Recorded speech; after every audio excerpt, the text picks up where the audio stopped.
The debate over Obamacare is maturing now, and it's important for us to follow this in these commentaries. The Democrats are saying to the Republicans, okay, you're going to repeal Obamacare, but you're not going to be able to replace it with anything at this point because you don't have your act together yet. And 20 million people are going to be thrown out of coverage and lose their coverage and be vulnerable to the high cost of health care. A totally phony approach based on a totally phony understanding of what the Republican Party can, should, and I hope will do.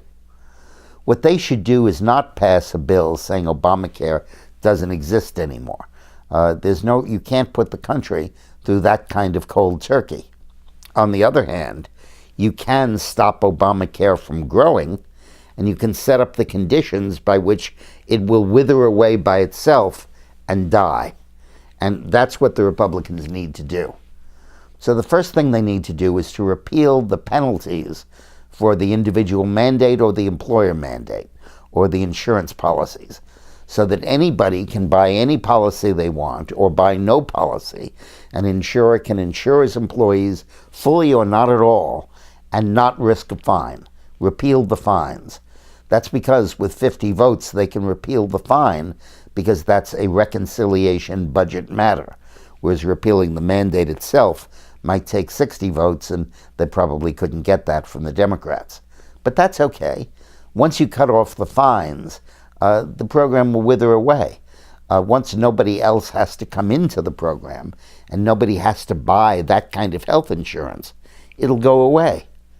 In the meantime, the Republicans should say that anybody can buy any insurance they want, and if they qualify under the guidelines set up in the current Obamacare legislation for a federal subsidy, they'll get one.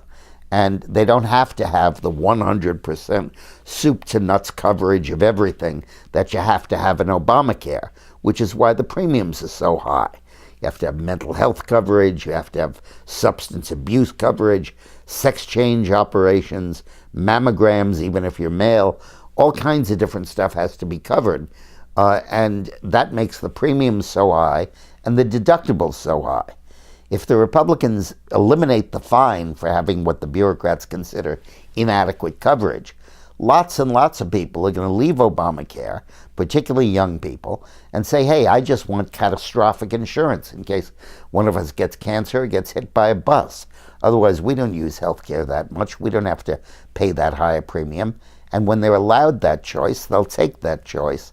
And more and more people will leave Obamacare. That will increasingly whittle down Obamacare to a point where it only is those people that can't afford to leave, that need this 100% coverage and are prepared with the subsidies to try to scrape together the money to pay for it. At that point, the Republicans should move in and say, put those people under Medicare. You want socialized medicine? Okay, these are the worst needy examples of it. They're the poorest and the sickest, and they should be covered under Medicare and given government-paid medicine. And that will end the problem. Obamacare will continue on the statute books like an appendix in your body, but its function will have been gone. That's the way to end Obamacare. Thanks for watching.